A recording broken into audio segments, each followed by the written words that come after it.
Hello दोस्तों, maps IAS academy में आप सभी लोगों का स्वागत है। साइंस के 25 महत्वपूर्ण प्रश्न हम करने जा रहे हैं, जिसमें देखते हैं कि आप लोग कितने प्रश्न सही कर पाते हैं। तो देखो, सभी को प्रश्न लगाने हैं और कमेंट करते जाएंगे। बाद में आप लोग देखेंगे कि आपने कितने प्रश्न सही किए हैं। तो आपके जितने आंसर आएँ या आप जितने ठीक प्रश्न कर पाएँ वो आप कमेंट में ज़रूर बताइएगा, ठीक है। तो आपका पहला प्रश्न है कि डॉल्फिन वर्गीकृत किए जाते हैं। पहला दिया है आपको मत्स्य में, उभयचर में या सरीसृप में या स्तनी में। जो आपके डॉल्फिन हैं वो किस वर्ग में आते हैं? तो सबसे पहले देखेंगे कि डॉल्फिन क्या है। डॉल्फिन क्या है? डॉल्फिन एक जलीय जंतु है, ठीक है। और ये क्या है? जलीय, ये एक जलीय जंतु है। और डॉल्फिन क्या है? सबसे अधिक बुद्धिमानी भी जंतु है। कौन सा? ये बुद्धिमानी जंतु कौन सा है? डॉल्फिन। डॉल्फिन क्या है? सबसे बड़ा बुद्धिमानी या सबसे अत्यंत बुद्धिमानी जंतु है, ठीक है। तो ये किस वर्ग में आता है? ये आपका स्तनी वर्ग में आता है डॉल्फिन। इसके बाद नेक्स्ट प्रश्न देखेंगे आप लोग। आपको दिया है कि निम्नलिखित में से सील किस जाति का है? मछली, पक्षी, सरीसृप या स्तनपायी। जो आपका सील होता है, सील या इसे क्या कहते हैं? फोका। सील या इसी को क्या कहते हैं? फोका। ये जो स्तनपायी है ये किस जाति का है? तो आपको आंसर देना है मछली है, सरीसृप है, पक्षी है या स्तनपायी है। तो ये क्या है? ये स्तनपायी है, ठीक है। प्रश्न नंबर 3 देखेंगे। दिया है कि एम्फीबिया बताता है बहुत तेज से चलने वाली नावों को, केवल जल में ही रह सकने वाले पशुओं को, केवल स्थल पर ही रह सकने वाले पशुओं को, जल एवं स्थल दोनों पर ही रह सकने वाले पशुओं को। तो आप लोग आंसर देंगे कि एम्फीबिया क्या बताता है। तो ये बताता है जल स्थल दोनों में रह सकने वाले किसको? पशुओं को बताता है, ठीक है। और ये एम्फिया है, ये क्या है? उभयचर वर्ग के अंतर्गत ऐसे जंतु आते हैं। किसके? उभयचर वर्ग के अंतर्गत ये पक्षी आते हैं। ये जंतु कैसे होते हैं? ये जंतु होते हैं असमतापी। कैसे? असमतापी होते हैं, ठीक है।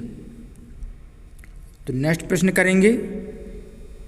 प्रश्न आपको दिया है कि निम्न में कौन सा गुण मनुष्य को अन्य सभी वानर गुणों से पृथक करता है? जानने की इच्छा प्रकट करना, ग्रहण शक्ति का अल्प विकसित होना, विपरीत अंगूठे या डोरी का बाहर निकलना। तो मनुष्य को अन्य सभी वानरों से पृथक क्या करता है? इसका आप लोग आंसर देंगे। तो क्या है? इसका आंसर हो जाएगा आपका ए, जानने की इच्छा प्रकट करना। क्या हो जाएगा? जानने की इच्छा प्रकट करना।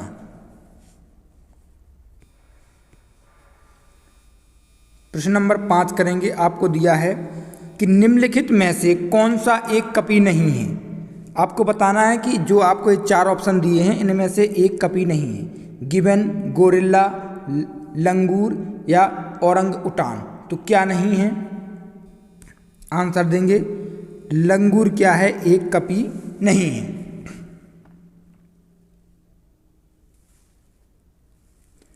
ठीक है।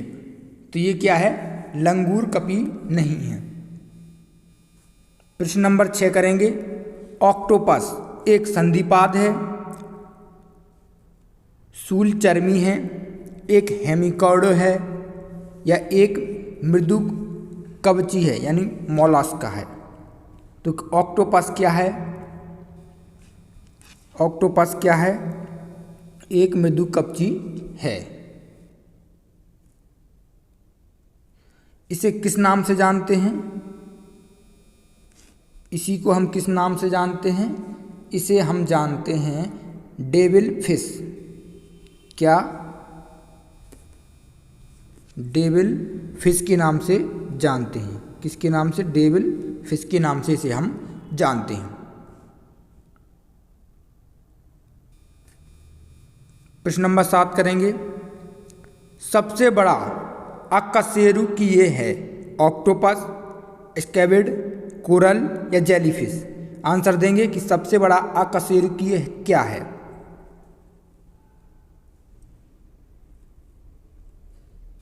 तो क्या है? इसका आंसर हो जाएगा आपका ऑप्शन नंबर बी। ठीक है। नेक्स्ट प्रश्न करेंगे।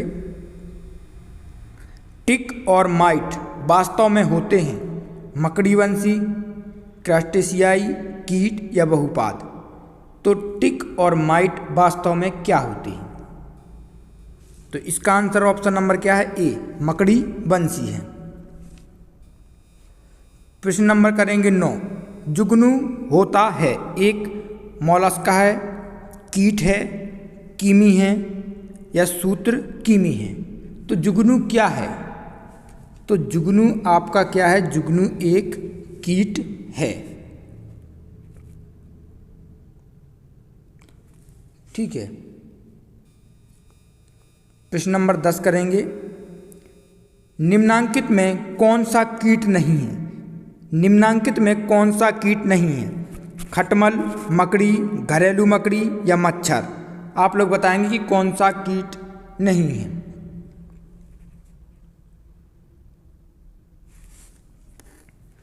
तो कौन सा कीट नहीं है? मकड़ी। मकड़ी क्या है? मकड़ी कीट नहीं है। ये किस वर्ग में आता है? ये आपका किस वर्ग में आता है? ये आता है आपका एरेकिनिडा। एरेकिनिडा वर्ग में आपका आता है। ठीक है। नेक्स्ट प्रश्न करेंगे। अब आपको दिया है कि मकड़ी कीट से भिन्न होती है क्योंकि मकड़ी में पाई जाती हैं 6 टांगें, 8 टांगें, 10 टांगें या 12 टांगें? इसका आप लोग आंसर देंगे कि मकड़ी कीट से भिन्न होती है क्योंकि मकड़ी में पाई जाती हैं। तो कितनी टांगें पाई जाती हैं? तो मकड़ी में 8 टांगें पाई जाती हैं। नेक्स्ट प्रश्न करेंगे। दिया है कि निम्नलिखित में कौन कीट नहीं है? अब आपको बताना है कि निम्नलिखित में से कौन कीट नहीं है। तितली, तिलचट्टा, मच्छर या मकड़ी? तो कीट कौन नहीं है? मकड़ी कीट नहीं है। कीट का मतलब क्या हुआ? इंसेक्ट। क्या? इंसेक्ट नहीं है। नेक्स्ट प्रश्न करेंगे। आपको दिया है कि निम्नलिखित में से किस ग्रुप के जंतु प्रायः रात्रिचर होते हैं? घरेलू मक्खी, खटमल, तोता, मच्छर, चमगादड़, उल्लू, मच्छर, गौरैया, हिरण, उल्लू, चमगादड़, कुत्ता? तो इसका आप लोगों को आंसर देना है कि निम्नलिखित में से किस ग्रुप के जंतु प्रायः रात्रिचर होते हैं। तो किस ग्रुप के जंतु प्रायः रात्रिचर होते हैं? आप लोग आंसर देंगे।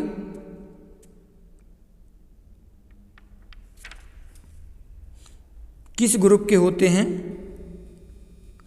तो मच्छर, चमगादड़ और उल्लू ये रात्रिचर होते हैं।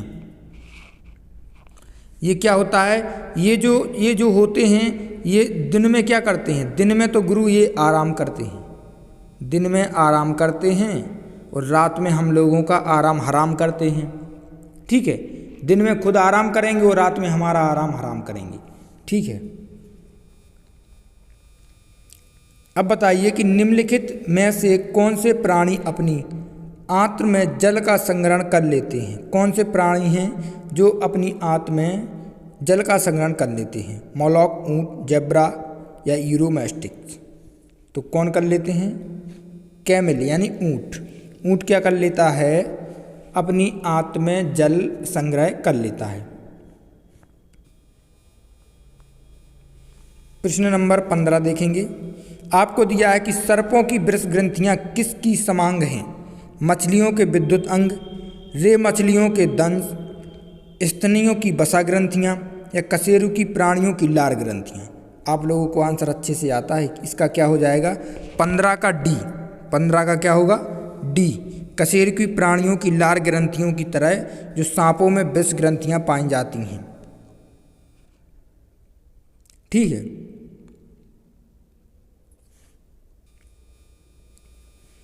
प्रश्न नंबर 16 करेंगे। चट्टान पर उगने वाले पादप कहलाते हैं अधिपादीय, तवड़ोद्भिद, मरूदभिद या शैलोद्भिद। तो क्या कहलाते हैं जो चट्टान पर उगने वाले पौधे होते हैं उन्हें क्या कहा जाता है? 16 का क्या हो जाएगा डी, शैलोद्भिद। क्या होता है? शैलोद्भिद होता है। 17 का आंसर देंगे। निम्नलिखित में से कौन सा एक कीटाहारी पादक है? पैशन फ्लावर पादक, घटपर्णी, रात की रानी या फ्लेम ऑफ द फॉरेस्ट। तो क्या है इसमें से आप लोग आंसर देंगे? तो कीटहारी यानी कीटभक्षी, जिसे हम कीटभक्षी पौधा भी कहते हैं, ये कौन सा है आपका? ये आपका घटपर्णी है। कौन सा है? घटपर्णी प्लांट है। इसे हम पिचर प्लांट भी कहते हैं। ये क्या करता है? ये देखिए शिकार पकड़ सकता है। ठीक है। जो इसके पत्ते होते हैं यानी मांसभक्षी पौधे के रूप में जाना जाता है। इसे किस प्रकार जाना जाता है कि ये मांसभक्षी पौधा भी है। अब ये कैसे मतलब शिकार कैसे करता है? जो इसका पौधे होता है, जो पौधे में जो कांटेदार पौधे होता है उसमें कीट क्या होता है? कीट उसमें फंस जाता है और इस पौधे में जो विषैला द्रव होता है उस द्रव से वो कीट क्या होता है? मर जाता है। इसीलिए घटपर्णी को क्या कहते हैं? कीटभक्षी पौधा कहते हैं। अब आपको प्रश्न दिया है 18। घटपर्णी के निम्नलिखित भागों में से कौन सा एक घट में रूपांतरित होता है? अब आपको बताना है कौन सा एक घट में रूपांतरित हो जाता है। स्तंभ, पत्ता, अनुपर्ण या पर्णवृंत। तो क्या हो जाता है? पत्ता। पत्ता क्या होता है? एक घट में रूपांतरित हो जाता है। प्रश्न नंबर नेक्स्ट करेंगे। नेफेंथिस यानी खासियामा घटपर्णी नामक दुर्लभ एवं आपातीय पौधा, दुर्लभ एवं आपातीय पौधा पाया जाता है हिमाचल प्रदेश में, मध्य प्रदेश में, मेघालय में या उत्तर प्रदेश में। तो ये जो पौधा है घटपर्णी का, ये कहाँ पाया जाता है? तो ये जो पौधा है ये आपका मेघालय में पाया जाता है। और मेघालय में कहाँ पाया जाता है? जो मेघालय राज्य की जो आपकी गारो खासी जयंती, कौन सी? गारो खासी और जयंतिया की पहाड़ियाँ हैं, उन पहाड़ियों के क्षेत्र में ये पाया जाता है। प्रश्न नंबर नेक्स्ट करेंगे। पौधे के कौन से भाग से हल्दी प्राप्त होती है? जड़ से, फल से, पुष्प से या तना से? तो पौधे के किस भाग से हल्दी प्राप्त होती है? आप लोग आंसर करेंगे। किस भाग से हल्दी प्राप्त होती है? तना से क्या होता है? हल्दी प्राप्त होती है। और यहीं आपसे पूछ ले कि हल्दी के खाने वाले हिस्सा यानी हल्दी का कौन सा हिस्सा हम खाते हैं? तो कौन सा हिस्सा खाते हैं हम? प्रकंद। कौन सा?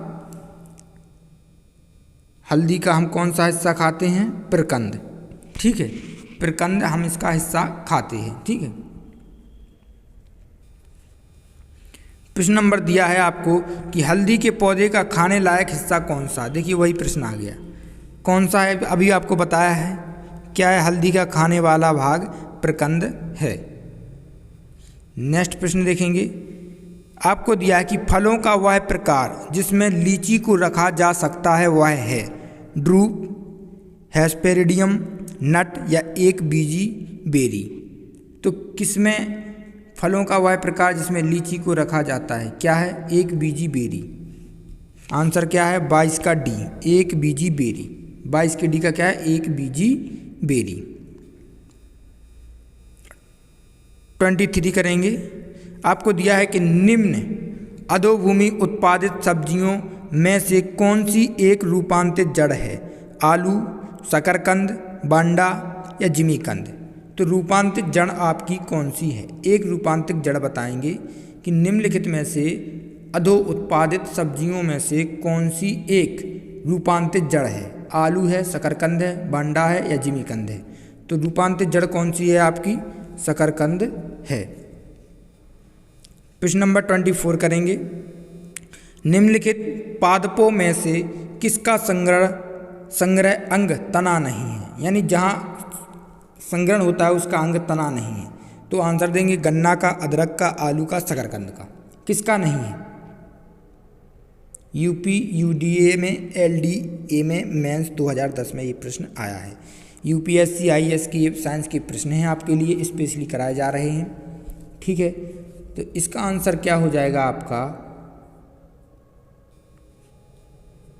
24 का आंसर क्या हो जाएगा? निम्नलिखित पादपों में किसका संग्रहण नहीं है? तो यानी शकरकंद। इसका भी क्या हो जाएगा? शकरकंद। 24 का डी। नेक्स्ट प्रश्न देखेंगे और लास्ट प्रश्न है। निम्नलिखित में से कौन सा रूपांतरित स्तंभ है? गाजर, शकरकंद, नारियल, आलू? कौन सा है? तो रूपांतरित कंद यानी आलू है। जब भी आपसे पूछे कि रूपांतरित कंद क्या है तो आलू है, जिनमें भोजन का क्या होता है? संचय होता है। ठीक है, तो ये अपना चैनल है तो इसको गुरु देखो सब्सक्राइब कर लें, लाइक करें, शेयर करें और इस चैनल को क्या कर दें? सब्सक्राइब करें। और आपके जितने भी दोस्त हैं वहाँ भी शेयर कर दीजिएगा ये। ठीक है, मिलते हैं नेक्स्ट क्लास में। जब तक के लिए जय हिंद।